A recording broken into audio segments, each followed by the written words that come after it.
Greetings, greetings, greetings. Welcome to the second Friday afternoon of South by Southwest. How's everybody's fest been so far? All right.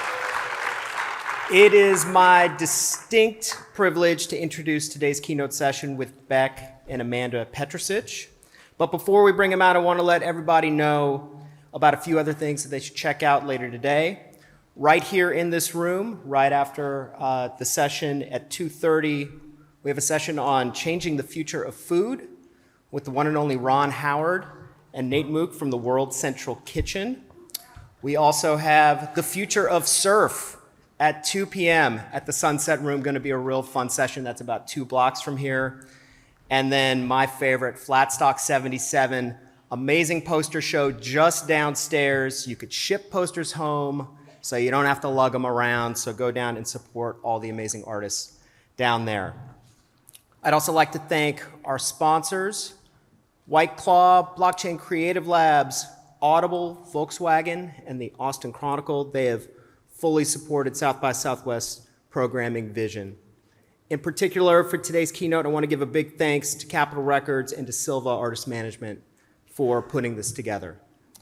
I also like to thank everybody who was supposed to come to South by Southwest 2020 and waited 2 years, two very, very long years to be here. We really wouldn't be here today without your support, so thank you. A big part of today's conversation is Amanda Petricic. She is a staff writer at The New Yorker, the author of 3 books. She's the recipient of a Guggenheim Fellowship in Nonfiction, and her music writing has been nominated for a Grammy Award. We're really, really honored to have her with us here today. The last time Beck was at South by Southwest, it was 1994, just after Mellow Gold was released. And the keynote speaker that year was the legendary Johnny Cash, who also played a show at a punk club called Emos, which is about 2 blocks from where we are now. And Johnny played at around 8 or 9 p.m., and Beck played at midnight, which means that Johnny Cash was the warm-up act for Beck. It's not in any of the bios that you'll read, but Johnny Cash warmed up Beck's show in 1994. Speaking of bios, Beck is the 2022 Rock and Roll Hall of Fame nominee. He's an 8-time Grammy winner. He's got a pile of Moon Men statues lying around his house. He's one of the most interesting songwriters and musicians of our time. And if you're in town tomorrow night, you really can't miss his show at ACL Live, where he's going to be doing a special acoustic set. So without further ado, please give a big South by Southwest welcome to Amanda Petricic and Beck.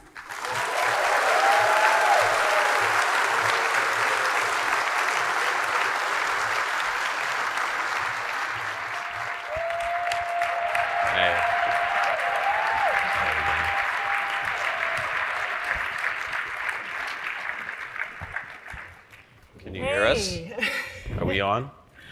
Here we are. Thank you guys all so much for being here. It's truly such a pleasure. Beck, thank you for doing this. South by Southwest, thank you for having us. All of the live stream folks, welcome and hello. I feel like they always give you that advice to picture the crowd in its underwear, but now that everyone is watching on live stream, I feel like, in fact, probably much of our crowd is in their underwear. But thank you all so much for being here. I'm really so excited to get to chat with you. I'm not even awake. Yeah. Can someone get back? This is like 9 in the morning for me. Yeah. It's a very disorienting week Yeah. with daylight savings time. I don't blame you. Well, I wanted to start by just asking you a little bit about what you remember about that first South by Southwest in '94. Yeah, I was actually just thinking about that. Johnny Cash did open up for me. Which I thought was absurd. It was like a little outdoor venue. What was it? I think it was was it Emos? Yes, Emos. Were you there? Amazing. Cool. I remember that night was a hot, balmy Austin night, right? I remember Johnny playing, and then afterwards we met and hung out a little bit. And I was incredibly nervous. It was my first tour with a band. And I think we didn't really know what we were doing at all. And of course, we were thrown in front of the whole music business at South by Southwest. And I remember the show being a bit chaotic, and I was probably overcompensating. And I think a mic stand fell and hit a fan in the head. And so after the show, somebody said, somebody got hurt. So I came out, and they had a huge welt on their head, and I felt terrible. This sort of, remember giving them a hug, and they were crying. And then I went backstage, and Gibby from the Butthole Surfers walked in and screamed. That was the best show he'd ever seen. It was a total disaster, really. And I actually remember at one point looking up, and the entire audience had left, except for maybe 4 or 5 people, one of who had gotten like a concussion. So, and then Gibby gave me some sort of medallion from like a secret society. What's the secret society? Like Skull and Bones? No, one of the other ones. But anyway. So yeah. Secret, we don't know. Yeah, that was my introduction to South by Southwest. That's an incredible story. I really thought you were going to say, like, oh, I ate some tacos, and it was fun. So it has been kind of a slow and gentle re-entry into live music after the last 2 years. And as someone who has been performing, I mean, really for most of your life, how did you spend your time in quarantine, and how has it felt to be back on stage? I feel guilty because I really didn't do anything. I've gone through a long period of time of touring, so just traveling constantly, just one thing after another. So for me, it was so abrupt. For everybody, it was just like, I think for a lot of people, it was an adjustment. They weren't going to the office or something like that. But I was, you know, when you're a musician, you're in a different city every other day. For me, I was sitting I remember sitting in my living room, and there was nothing going on, and I was trying to figure out what the feeling was. I was like, what is this feeling? And it felt like when you're at the airport and they shut down the airport and the flights are all canceled and you're stuck there, and you know, so you have all this time, but you're at the airport, you know. Right. Yeah. So it was this windfall of time that I think I'd always dreamed of, and you know, albums I could finish or learn how to paint or something, and I didn't really do any of it. I just, as Walt Whitman said, I just leaned and loafed. Yeah. Well, it was time, but it was kind of anxious time. It was sort of joyless time. Yeah, I couldn't really sink into anything creative. I don't know why that was. Yeah. It was kind of frustrating, but so I just kind of went to the beach and floated in the pool, kind of like the scene from The Graduate where Dustin Hoffman's just in the pool with no direction. That was kind of me. That's perfect. I'm curious how you felt about kind of returning to live performance. I found, for me during the quarantine, I started watching this old VHS tape of this Metallica concert from 1991, right as the Soviet Union fell. And it was this performance. Bye, guys. Sorry. Just saying goodbye. Sorry. It was really VHS tape, sent them out. It's funny how they always do the photos at the beginning. You're sort of still deer in the headlights. I'm kind of, I don't know, all these people didn't show up in the front. There's all these. Really you showed up, though. Yes. Thank you. I know. Shout out to the folks. All the folks who insisted on front row seats and they didn't show up. We're going to shame them now. Yeah, it is kind of a power move to leave that. It's so power, yeah. To leave the reserved sign there. Yeah. Well, so clearly being on stage, you're back in it. You're comfortable. You're calling out the front row. This is it, yeah. I don't know. Yeah, what was the question? Where were we? Well, I totally interrupted it. No. I was talking about during the pandemic, I found myself really missing live music so much, kind of missing the symbiosis of that experience of being in a crowd, the sort of ego death of being in a crowd. Yeah. That I started watching this old VHS tape of a Metallica concert, which was a weird way to try to sort of recreate it. But I felt, the absence was sort of acute. And I'm curious, for a performer, was it the same way? Did you miss it? Yeah, it was. I think the absence of it kind of made me realize how much of a part of my life it is, and all of our lives, going to shows. When things came back a little bit last summer, I was at every show. It was the most shows I've gone to, I think, in 20 years. Last summer, and I think it's interesting. I think we're all kind of recalibrating in a lot of ways and reappreciating things. Yeah, absolutely. That were taken away. I mean, it's funny. Hyperspace came out. Your most recent record came out at the end of 2019. But in some ways, it feels like a really serendipitously timed record to me. In that, to some degree, it's an album about wanting and about this strange sort of current of dissociation or alienation that seems to run through 21st century life. A song like Uneventful Days took on kind of new resonance for me during the pandemic. It feels like you've already made your pandemic record. That was weird. Yeah, I was doing this. I did a record with Pharrell, and I've been wanting to do a record with him for like 20 years. I was doing a record called Midnite Vultures in the late 90s, and I heard about these guys, the Neptunes, and I said, I'm doing my next album with the Neptunes. And I never did it, and I think they went on to huge success, and then I got intimidated to call them. But I would run into Pharrell in elevators, and we would always, say we want to work together. So I finally called him in about 2012 or 13. And the first day I walked in to work with him, he said, "Sit down, I just did this song. You have to hear this."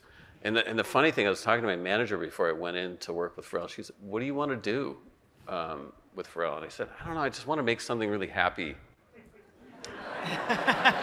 Something uplifting. A lot of my music's kind of like heavy and weird, and I just want something, I had young kids at the time.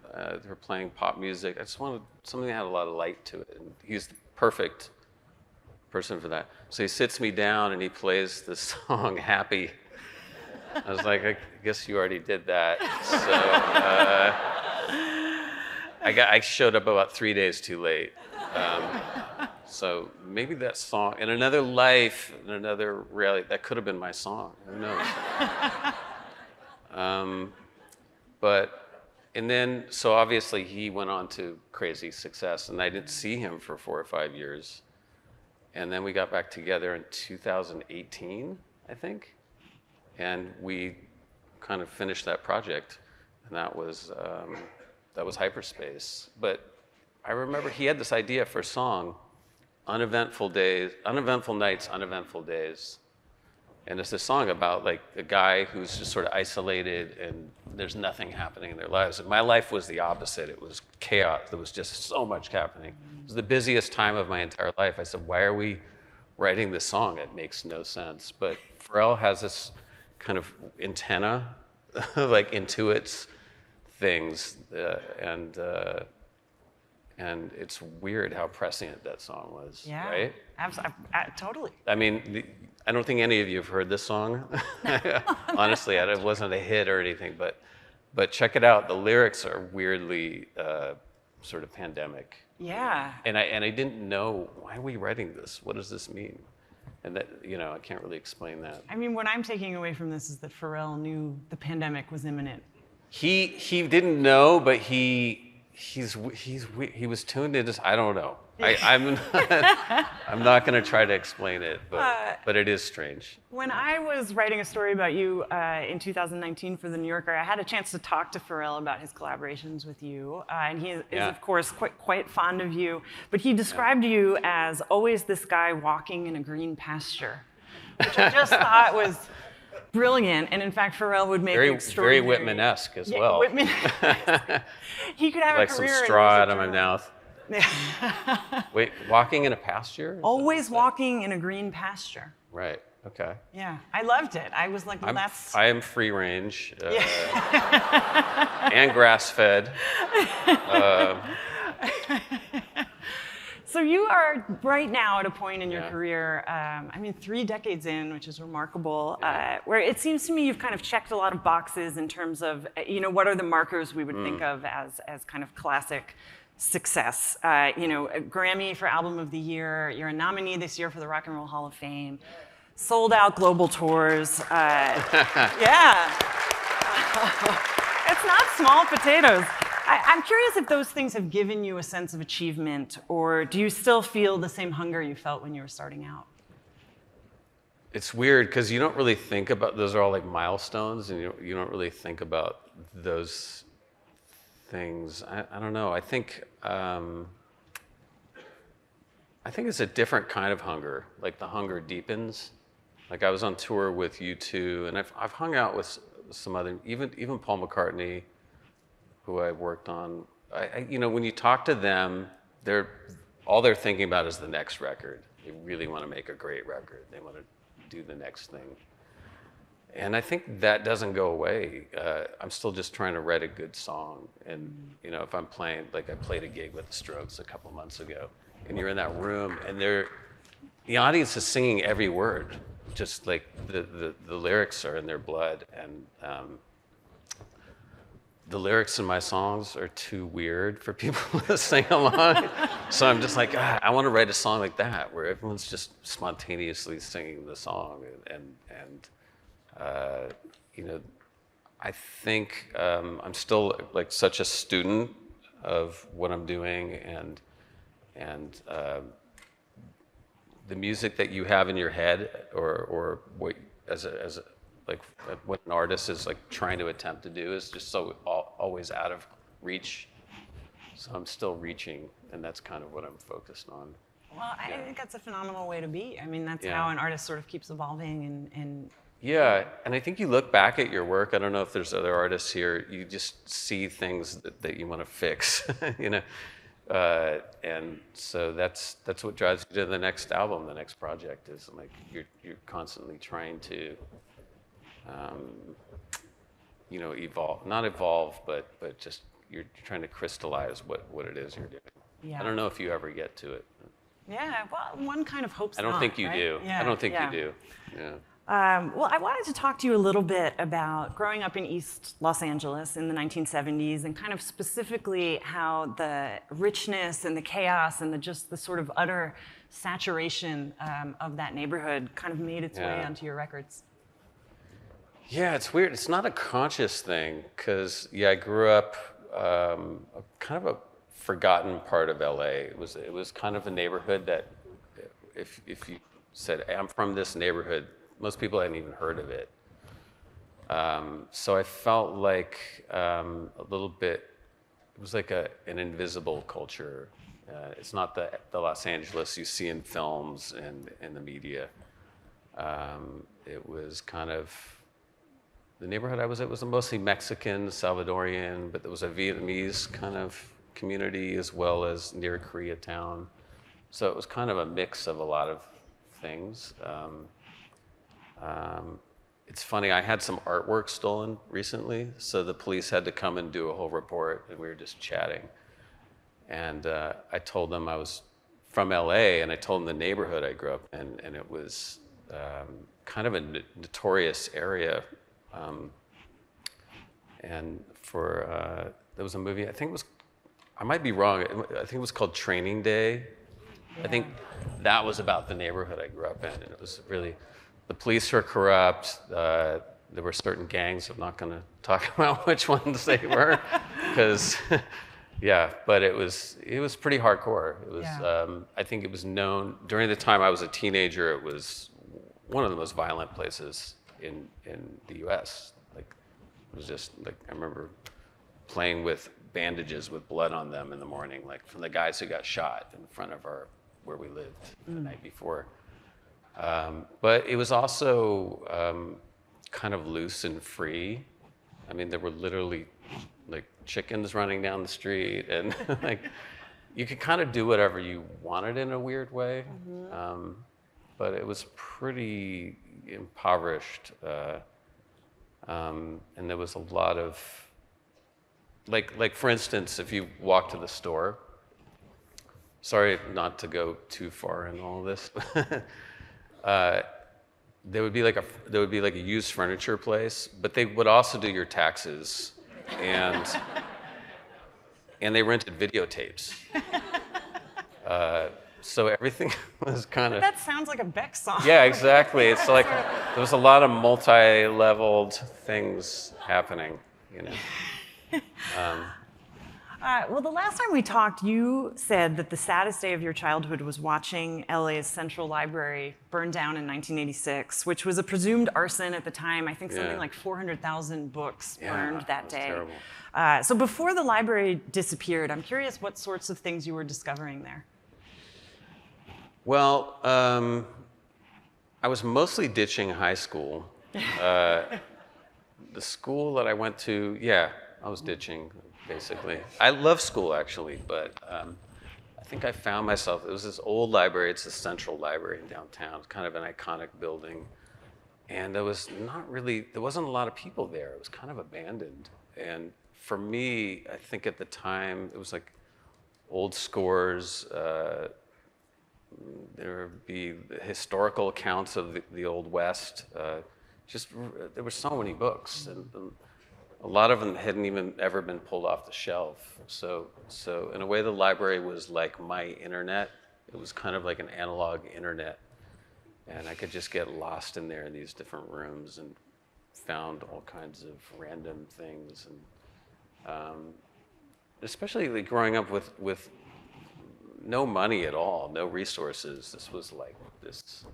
It was free, so and it was kind of my place of escape. I think at the time, my family were kind of on hard times, and like I didn't have a room, so I was sleeping under a dining room table in a sleeping bag.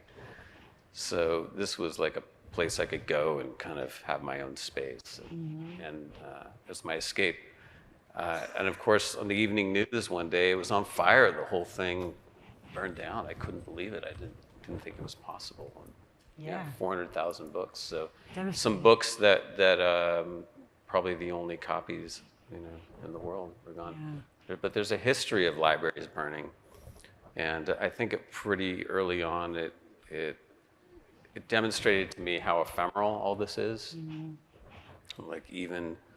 Like I think in Alexandria there was a huge fire, during antiquity. Most of the ancient books were lost in that fire. Like the greatest writers of other ages, like these Greek playwrights who wrote 107 plays. There's 3 left. It would be like if Shakespeare in 500 years, all we had was Romeo and Juliet and King Lear. That's it. Yeah, I think Shakespeare wrote a couple other plays too. Like, it's like if Bob Dylan in 500 years, there was only 3 of his songs left. So. It's a funny thing to think about in our sort of age and era of absolute abundance, and everything is kind of designed to sort of exist online forever. I mean, you and I are both fans of old 78 RPM records, and it's the same thing, they're finite and they're fragile and they can disappear. And there's a huge, like in cinema, there's a huge era of filmmaking before 1930, obviously the silent era, and just tens of thousands of films. There's only 80% of the films before 1930 are gone. They're lost. So all these things that we're making, they are ephemeral ultimately. Yeah, something tragic about that, but something beautiful too, or romantic. Yeah, I think early on it gave me this idea that you're writing these songs, and if you write a really good song, people aren't going to know that you wrote it. It's not even going to be associated with you. It's just kind of go into the ether of culture. And then ultimately, in the big picture, it's all kind of one song. It's all kind of one. It's sort of like you think of the classical era. Most people now don't really know the difference between Rachmaninoff and Liszt or Beethoven and Brahms, even though they lived 70, 80 years apart. You know, it's like most people might not know the difference between Tchaikovsky and Bach, and they lived hundreds of years apart. So classical music's just become one thing, and I think rock music will eventually do the same, or jazz. You know, all culture just kind of becomes, absolutely. It's a weird collective consciousness. It gets like over time, you know, like geologically, things just get worn down and into one thing, and that's what all of this will do ultimately. Ashes to ashes. Man. So when you were 18, you got on a Greyhound bus with $200 and a guitar, and you took off for New York City. What kind of music scene did you find on the other end, and was it what you were expecting? Well, I was working kind of menial jobs. I was in City College, and I saw a TV commercial for Greyhound. It was $30 anywhere in the entire U.S. So it was a great deal.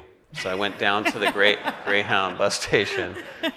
I had $35, so I was like, this is great for me. They pulled out a map, and they said, do you want to go through the north, the middle, or the south? And I was like, the south. I'm going through the south. And I'd been immersed in all this sort of blues and country music, southern music. And took a long, delirious 3 or 4 day bus ride with no sleep, and it was pretty wild. And ended up in New York. I knew one person who was going to college there and slept on their dorm floor, and then I made my way to the East Village, and there was a whole folk music scene happening at the time. It was called anti-folk, and they had open mic nights, and I started playing at those, and it was kind of a whole weird little scene that nobody knew about. Daniel Johnston, Austin, he was there, and I didn't get to hang out with him, but I remember one of the places I was staying, he'd just been there like 2 months before or something. And we didn't have any of his records, but people knew his songs, so people were trading songs. They're like, hey, I know this Daniel Johnston song. And I remember them teaching me this song called You Can't Play Cards with the Devil or something like that. And I thought it was an old blues song. Yeah, it sounds like And then I finally heard Daniel Johnston. I thought he was going to sound like Tom Waits. I was like shocked. He had this like childlike voice. But yeah, that was kind of the scene. It was kind of right after the riots in Tompkins Square. So, and New York was kind of still a little bit rough and hadn't been quite redone. Very different city then. Well, you were just 22 or 23 when Loser became not just a massive hit, but truly a generational anthem. And I would imagine sort of it happened so quickly for you that there must have been some kind of cognitive dissonance from, all right, I've got my $30 for my Greyhound ticket to suddenly, massive success. I mean, what do you recall about that feeling? I was completely ungroomed and unprepared. I had been around the music scene for years, but I mean, people wouldn't give me a gig. Like the only way I was really performing was in little cafes, or I'd befriend the bands that would let me play while they were setting up their equipment. And so everybody was shocked. I was the most shocked. And the whole thing was just absurd. And I had never played with a band. I'd been playing solo acoustic the whole time. The song got on the radio. It was going #1, I think. I had no manager, I had no record company, nothing. We had put out like 500 copies on vinyl. And I was working, just kind of menial jobs and had no money. And suddenly Johnny Cash was opening for me. There were limousines showing up. I thought it was just sort of a fluke thing that was going to go away, so I just decided to have fun with it. So I would do weird things, like I'd be playing in a bowling alley in East Los Angeles, and there'd be all these limos with executives from record labels, who, by the way, had heard Loser a year or two before, because Loser had been around for a long time, and they passed on it. I remember sitting and I got flown out to New York, and there was a big exec, head of a record company, said, "This song isn't going to work the way it is. There's a good idea there, but we're going to have to go in and we have to like give you an image. We have to re-record Loser and kind of make it more commercial." And I was just like, "That's okay. I'm going to go back to being a house painter or whatever I was doing." And that's what I did. So I think it was a kind of an amazing lesson that the song came out and people liked it, and it worked on its own terms. And then I realized that the people who in the music business who want to shape things to make them commercial, they don't necessarily know what they're talking about. And that gave me kind of license to like anything goes, like, well, if this works, who knows what else. But like I was saying, I did have some fun though. I remember, so I was playing this bowling alley, and there was a band that was playing after me. So I asked if they could use all their equipment, and I figured out some way to like tape all the keyboard notes down so they would just play. And like they had a pedal, so I would hit the guitar and it would just sort of feed back. And so I had all this stuff playing by itself. And then I left.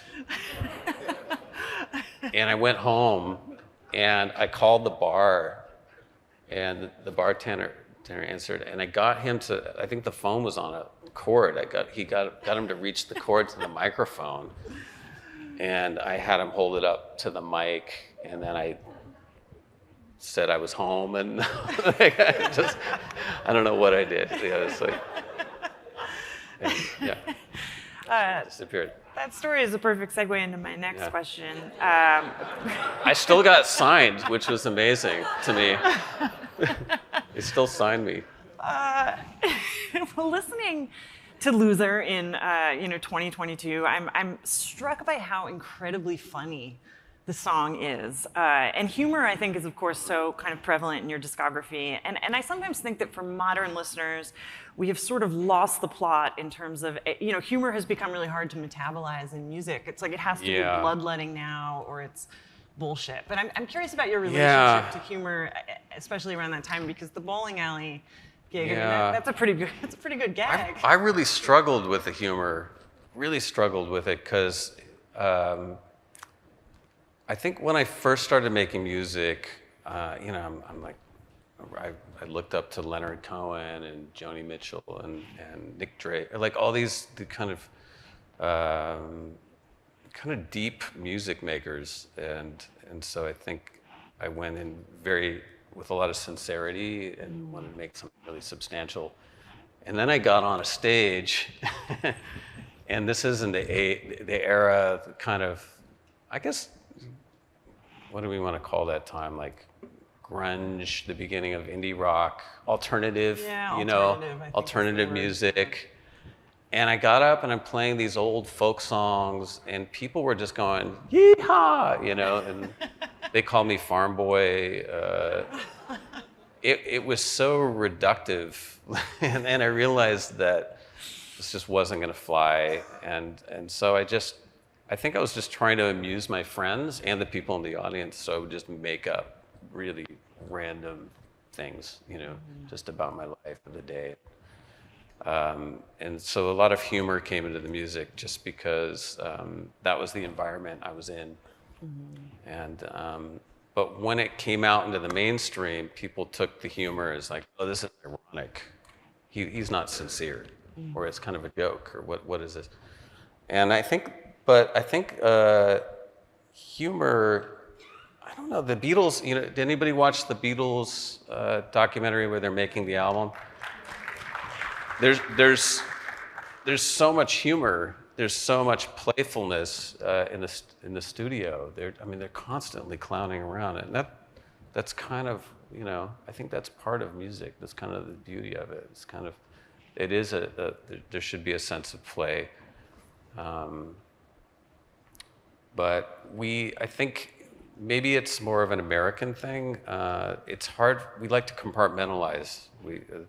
There's artists that are kind of hard rock or or more pop and kind of silly, and then there's ones who are much more emotional and heartfelt.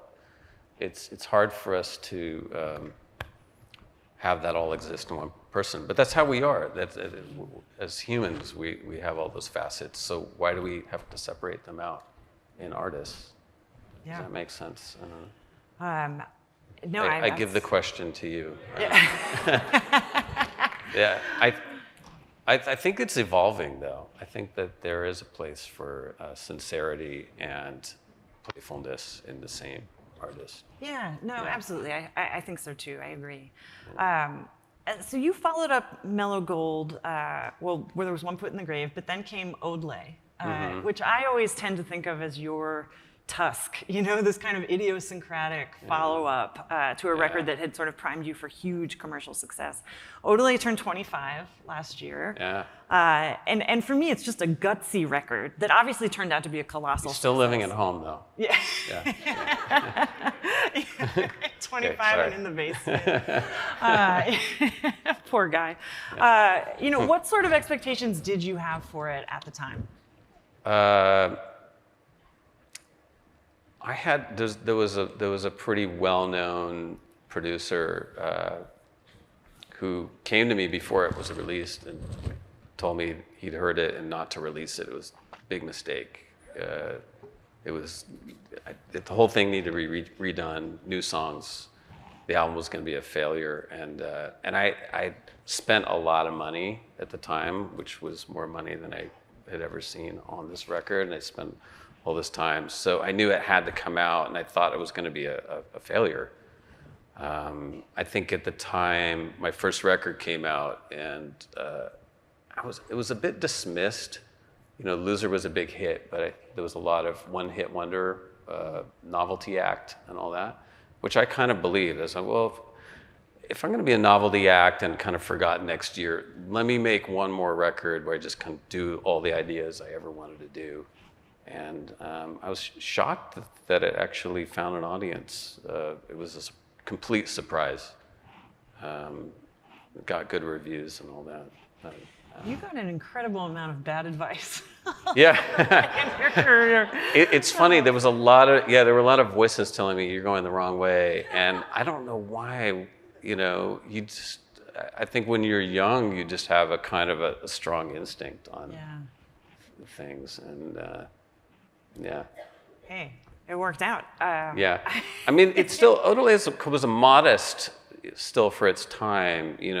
Like I remember a lot of my peers were like the Green Days and Weezers and Nirvana and those kind of bands were selling exponentially way more records, but that era was really interesting. There was a real space. A lot of things were being reinvented and were kind of like Bjork was a pop star.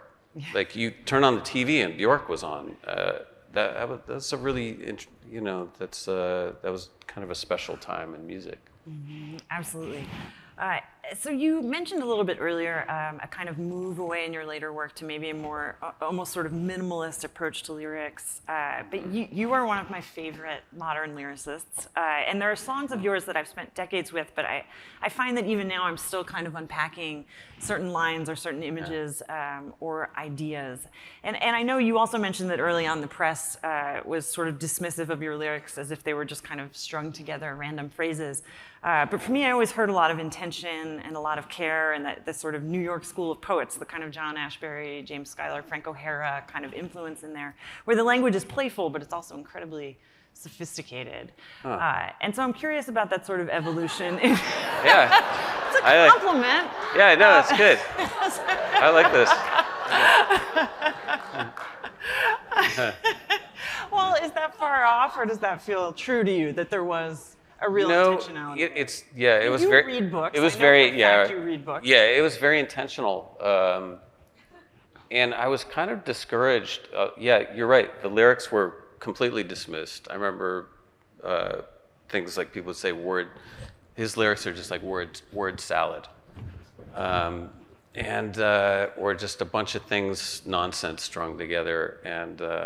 But no, actually, as a teenager, I had a poetry magazine. I befriended this this poetry teacher named Austin Strauss, and he was married to an LA poet named Wanda Coleman. And they took me in when I was 15 and kind of, they said, who is this weird kid? Because I was reading a lot of French symbolists, the Beats, and then at the same time, this kind of burgeoning rap music I thought was so exciting. What rap was doing lyrically was just like modern poetry. It was incredible. It was the opening of this whole new space in popular music and then of course like there's the Bob Dylans and or like a Syd Barrett or people or T-Rex, people who were doing really wild poetic things with lyrics. And so I was really excited about this possibility. I thought a lot of lyric writing was a bit cliched and sometimes trite. And I thought it was a real shame that there's this sort of space in popular culture to put art into lyrics, into songs. You can make like it was a revelation that a song could be art on the level of painting and great filmmaking. So I thought maybe people wouldn't understand what I was trying to do, but if I snuck it in, there might be some people, maybe 2 or 3, and you're probably one of them, who's kind of like, oh, I kind of get what he's trying to do here. But I do agree that a lot of it probably would be kind of hard for people to, if you were looking at the lyrics, especially if you go on Google. By the way, I just wanted like a side thing. If you go on Google, my lyrics are all completely wrong. Like people transcribe them, and I was like, no wonder people think these lyrics are terrible. These make no sense. At least my lyrics didn't make sense intentionally. This is just like total nonsense. Was there ever a bad lyric transcription you liked better than what you Yes. I remember I was doing a press conference in Hong Kong once, and I had a song called Whiskey Clone Hotel City 1997, and it was 1994 at the time. So one of the journalists thought the song was about Hong Kong was going to go back to being independent in the year 1997. And there was a lot of hotels in Hong Kong, so Hotel City. And so, he thought, and I remember he was quoting the lyrics and they were all wrong. And I was like, and I still regret not writing those lyrics down. They were so much better. Like loser is soy un perdedor, which is I am lost in Spanish. People thought it was soy on my candy corn. So I open up the door. I'm a loser, baby. Here. There is a beauty in that, actually. Mishearing. Yeah. Excuse me while I kiss this guy. Yeah. Oh, yeah, right? yeah. That's one of my favorites. I always hear in Bowie's Modern Love, the lyric is modern love makes me want it, but for the longest time I thought it was modern love makes me vomit. Isn't that what it is? I heard that like a couple weeks ago. I was like, that's so cool that he put vomit. It was so like, kind of, because it was such a pop hit. It was I'm like, glad that's there was kind a of cool. fellow traveler on this pen. Modern love makes me want to vomit. Yeah. Not wrong. It's not vomit. It's want it. God. Yeah. So disappointed. No, but going back to the lyrics and the lyric writing, I think when I started out, I really wanted to I liked the idea of a lot of lyrics were narrative or this is now a writing workshop, by the way. This is not interesting, maybe. But a lot of them were very direct, like, I miss you, I want you, I love you, all that stuff. But I was really interested in like how you see how John Lennon evolved or Dylan or all these great writers, even Joni Mitchell. I'm doing a Joni Mitchell tribute in a couple of weeks. And you go to some of her lyrics, you should dig into some of the 70s ones. Her lyric writing is like, it's some of the highest level lyric writing. I'm not talking about like the pop hits, but like some of the mid '70s records. There's a compression of language and imagery in that you're not directly saying "I miss you," but you're encapsulating all the feeling that would, and you're trying to like aggregate these words together that will not specifically say, this is exactly what I'm feeling. They will give you the atmosphere of that feeling. So like, for instance, like I have a song, and also, you know, by the way, I would write songs with very conventional lyrics often, and it would just be embarrassing and make me cringe. So then I would go back in and like change everything and sort of like translate it into another sort of place. So I'm thinking like New Pollution.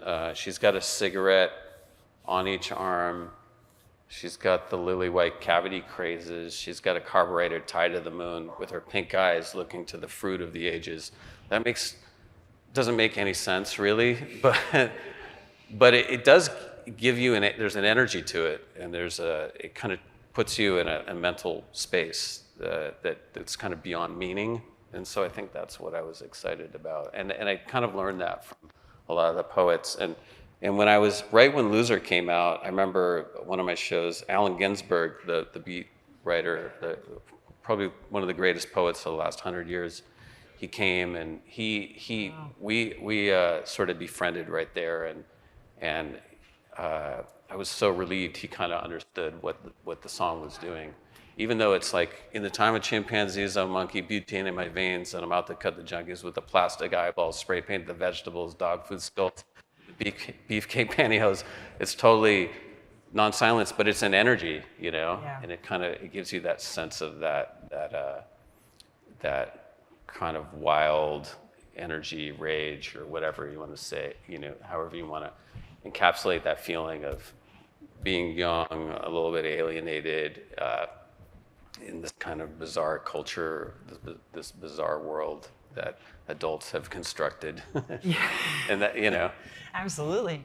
Absolutely, I know. I'm curious if that happens for you musically too, that kind of process of transmutation almost, of, you know, you'll play a riff or a melody or a beat and say like, all right, this is too ordinary, or this is too sentimental, like now I'm going to transform this into something else. Well, you know, at the same time, like as I say, like you can get very esoteric with songwriting, but at the same time, like someone like Hank Williams, the simplicity, the purity of that, or like an old hymn, or even, you know, like so many classic songs. Some of the best songs are simple. And so I think as time has gone on and you know, as I've gotten older, I feel like I really appreciate that kind of simplicity, that directness, and I've tried to evolve into that as well. And I think that's the most difficult. Like a song like "Can't Help Falling in Love with You" or "I Only Have Eyes for You," or those kind of songs are just so simple but impossible to write. That's like to me like the highest order of songwriting. Mm-hmm. Mm-hmm. You got a few of those in your. I'm trying to. You know, it's weird, that space of being incredibly heartfelt, but not. You know, it sort of still having this emotion and gravitas, not being completely like cliche and making you want to cringe. It's a really delicate line to find. Mm-hmm. God, absolutely. Impossible. Yeah, very near impossible. Every record you've made has an incredibly distinct kind of sound and vibe.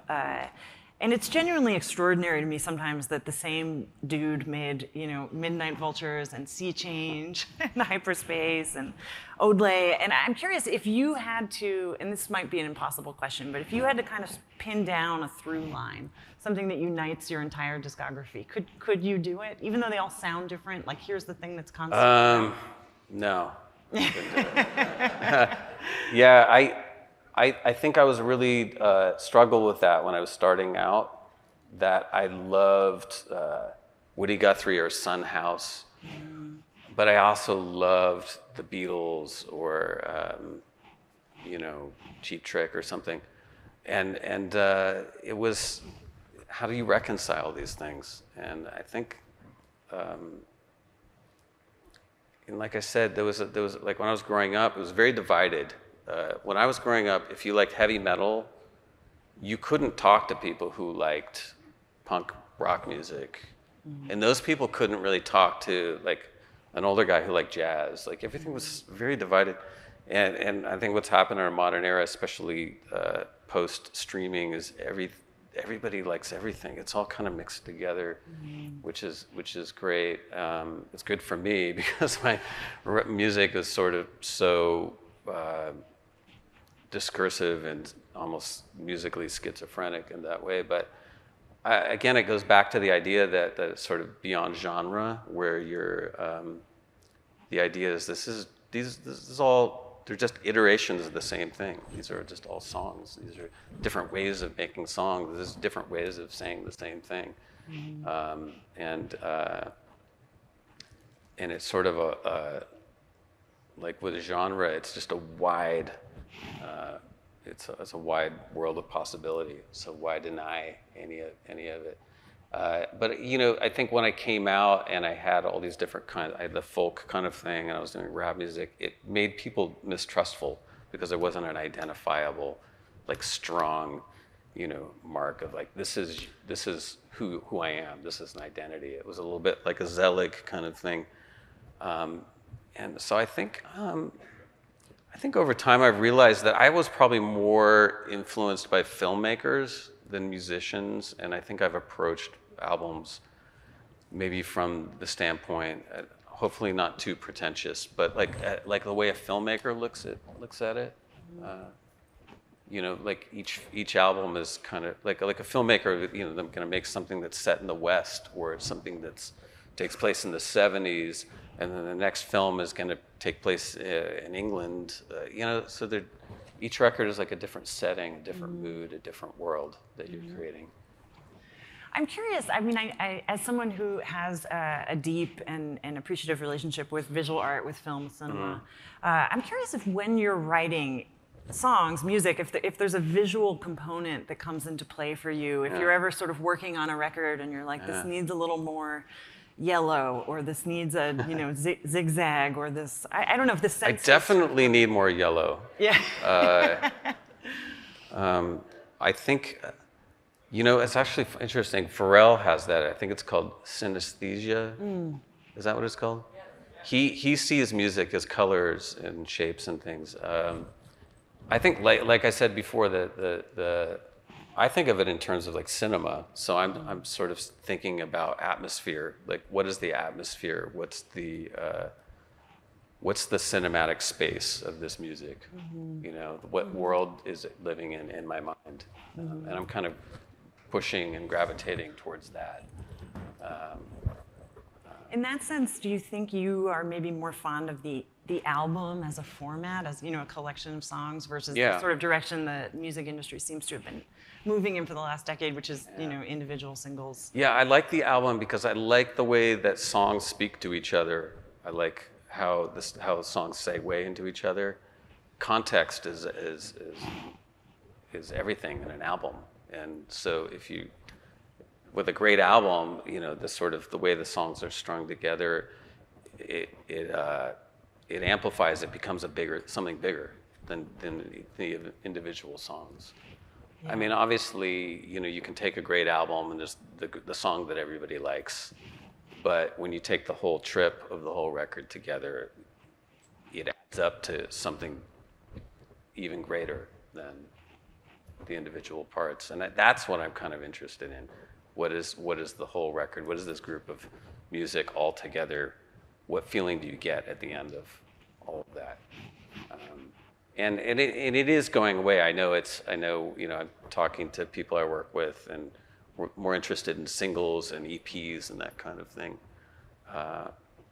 But yeah, the album is kind of, it's a great place to play and explore. Yeah, and seems more conducive to me to what you're talking about, that sort of filmic idea of, you know, a vibe and atmosphere. It's, you know, this is the erotic thriller, or this is the spaghetti western, or kind of whatever. I think you've made both of those. Yeah, this is the erotic spaghetti. Just write that one. Thriller rom-com. Yeah. So you are doing some acoustic shows, a brief run of acoustic shows starting tomorrow, which I presume will just feature you and an acoustic guitar, and will be a kind of a return in some sense to sort of your origins as a folk singer. Can you talk a little bit about what inspired this? Yeah, when I started out wanting to be a folk singer, I didn't grow up in a place, like in a suburban place with someone had a garage and there was a band. All my friends, everyone I played with grew up in having bands as a teenager, and I was just kind of isolated. So the folk singer thing worked perfect because I didn't have a band.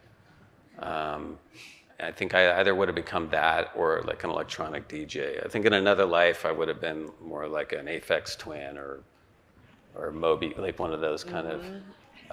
But yeah, no, I didn't have money for machines or synthesizers. I had a $50 acoustic guitar.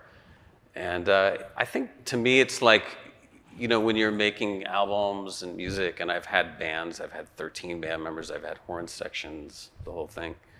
It's like every color you could possibly want. And then going back to a piano or acoustic guitar, it's like going back to a pencil and a paper. And it's very, it just clarifies things. It's like going to the bones of the song. And it's just the presence of the audience and you, and it's there's something I don't think it's a purity necessarily, but it's like it's like a I don't know, it kind of reduces to an essence of something. I also like the sense of possibility. Like I've done acoustic tours. I did a long tour for a record called Sea Change. I toured Europe and North America by myself. And it's wild where you can go when it's just the audience and, you know, and just the moment. Yeah. I remember one gig, I was in Salt Lake City and they just opened up a new mall. And I ended up, I don't know why, but I ended up improvising the first half of the whole set. I was in this whole idea, and I wrote a kind of a rock opera about this mall and about how the Brookstone and the Sharper Image were like, there was this war because the mall just wasn't big enough for both of them. and it just went out there. But it was there's kind of something beautiful about that. You know, sense of anything goes, and the stakes are kind of lower, and Yeah. Is it more nerve-wracking to perform alone after performing with a band for so many decades? You're a pro. You probably don't get nervous at all. I've kind of it's different. Yeah, it's different. It's kind of it's a bit indulging. Because you don't have the production to kind of entertain people. So I don't know, maybe they're incredibly bored. Are you guys bored right now? Hopefully not too bored. But yeah, it's, Yeah. Come tomorrow night, we'll see what happens. I haven't been to Austin in a while. There's a lot of new buildings that I can improv songs about.